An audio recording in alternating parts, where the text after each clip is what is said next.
In this section, we will look at the business cycle and how it affects economic activity.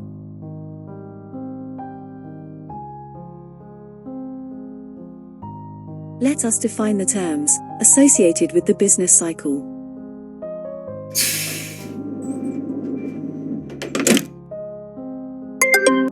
Business cycles, or economic fluctuations, are changes in the growth of real output that consist of alternating periods of expansion, or increasing real output, and contraction, or a decrease in real output.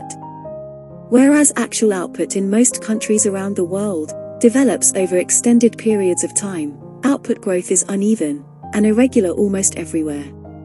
Real output may increase swiftly in some years or months, slowly in others, and even plummet in others, signifying negative growth.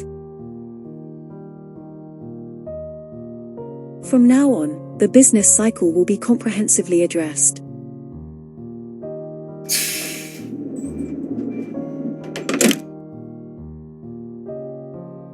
The diagram depicts a business cycle, with real GDP on the vertical axis and time on the horizontal.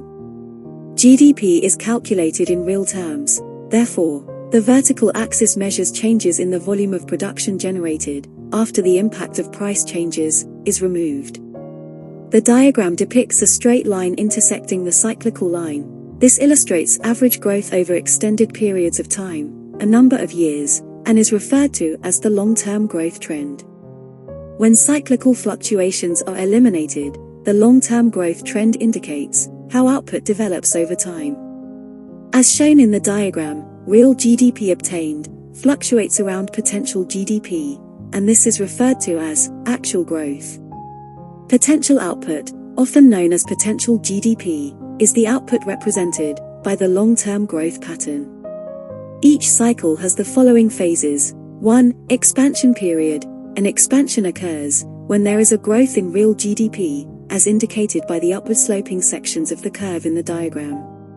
During periods of increased real GDP growth, employment rises, and the overall price level of the economy tends to escalate more rapidly. This is commonly referred to as inflation.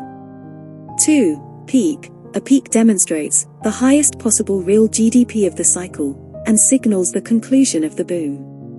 When the economy approaches its peak, unemployment has dropped significantly, and the general price level might be rising rather swiftly. The economy is likely to be struggling with inflation.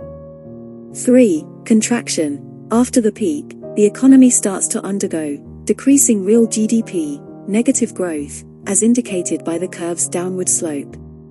A recession occurs when the decline lasts 6 months or more, and is defined by declining real GDP and rising unemployment.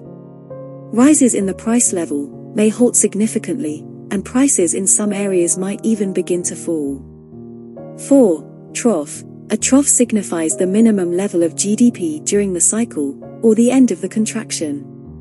There could be widespread unemployment presently. A trough is followed by a phase of expansion, also referred to as a recovery, which marks the start of a new cycle. Why do we explore the business cycle? Long-term economic growth, depicted by an upward-sloping potential output line, is a highly desirable target. Growth in real output creates prospects for higher wages and higher living standards. Large cyclical changes over short time periods, on the other hand, are undesirable. During the expansion phase of the business cycle, the economy frequently sees quickly rising price levels, inflation, which is harmful for the economy. During the downturn, the economy suffers falling income and rising unemployment, inflicting struggle for countless individuals and undermining the ultimate objective of economic progress. We can all see these positive and negative turns in the business cycle.